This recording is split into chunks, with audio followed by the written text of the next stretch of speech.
Listen, if you're like me, your introduction to this beautiful game was linked to one of the many footballing legends to shape the way we see and watch the game. From Thierry Henry, JJ Okocha, Ronaldinho, Andrew Alexander Cole, affectionately called Andy Cole, was no different. Often overlooked and misunderstood for being outspoken, he was England's most prolific striker who refused to take penalties. Yet, Andy Cole only represented England a measly 15 times. I wonder what could have possibly been the reason. Let me know in the comments below. The then England coach often said Andy Cole needed 5, 6, 7 attempts on goal before scoring, and that was his reason for his continued omission of Andy Cole from the squad, even during the 1998 World Cup. Personally, I believe the true reasoning is more telling. It's the glaring elephant in the room. Over the time in learning more about him, there was something he said to me that really struck me. He said his father often discouraged him from playing football, right? And it's particularly because of the politics, as Cole would call it. His father said something to him which is not unique to his scenario, and that was, they won't let you play football. You'll have to be 2 or 3 times better than your white counterpart. Over time, he came to understand that. I remember Andy Cole mostly from his time at Manchester United. His partnership with Dwight Yorke over those 2 seasons was unlike anything anyone had witnessed before.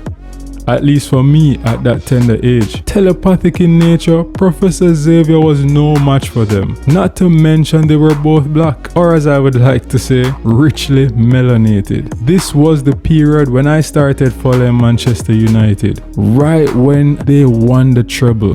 What a period it was to be alive. But what made Andy Cole so special? What made him the prolific striker that we knew him to be? His ability to move in tight spaces, the passes that he made, the vision, the understanding on the field, his partnerships with players, even those that he didn't have a good off the field relationship with. The most famous one, Sheringham or Teddy, whatever his last name is, right? Make no mistake, I was way too young to understand the gravity of what it was to win the treble. But for me, through my little eyes, what I did see were 2 individuals at the height of their powers, the height of their career, doing things on a world stage that before then I never saw anyone that looked quite like me doing it. And to put it into perspective just how special that season was for both of them, and in particular Cole, they combined for 53 goals in all competitions as United swept their way to win the Premier League, FA Cup and the Champions League. And they continued the next season in that same form, scoring 46 goals in all competitions. And that allowed United to win the league by 18 points. This marked him. He was incredibly astute at his craft, worked so hard to prove time and time again why he was the best. This is a man who, when he came to Newcastle, he had 41 goals across all competitions in his first seasons, 34 goals in the league. Before him, we had some guy that they call Ron Davies of Southampton that managed that feat, and Alan Shearer the season after and got his 34 goals. And since then, it's been Erling Haaland, right? That has surpassed that. Let me ask you, why do you think he didn't want to take penalties? It might surprise you to realize it wasn't because he was arrogant or thought that penalties were beneath him.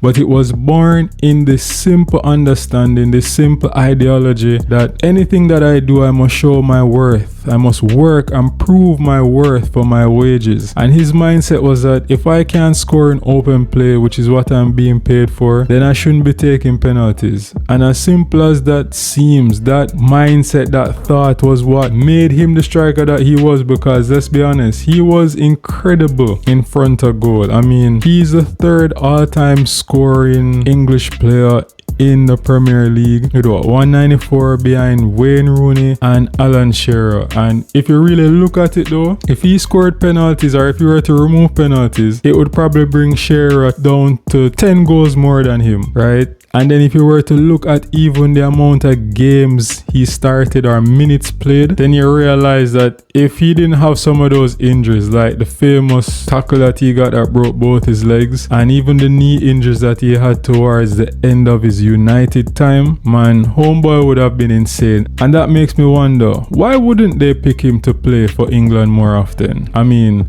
as obvious as it may be to some of us, it's not so obvious for others, you know. And he may respectfully tiptoe around the matter by saying it's politics, but for those of us who knows it's more than politics. Politics is being diplomatic, but it's more than that. And this was some of the fears that his father Lincoln had, and so he would have encouraged him to play cricket because he didn't believe that they would have allowed him to play football. But not knowing the horrors to the degree that his father did of discrimination or politics, as Cole would call it sometimes, he forged on. That ardent face to say, I'm going to score regardless, allowed him to score all types of goals: scissors kicks, back heels, one touch, first touch control, sublime composure in front of goal. It was immense to see, and he has inspired a generation of footballers that would come up and believe, not even just footballers, but anyone that would come up and believe, you know, despite what my environment may categorize me as or try to put me in this box for, or make me work harder to prove that I'm actually better than my counterpart,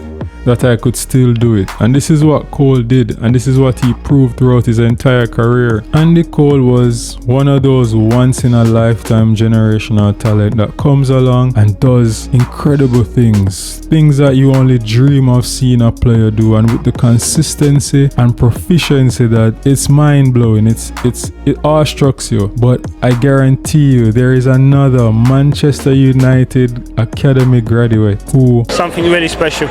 If he continues on the same track, he may just do the same incredible things in the near future. Sensational. And you should know who this is. If not, check this video out.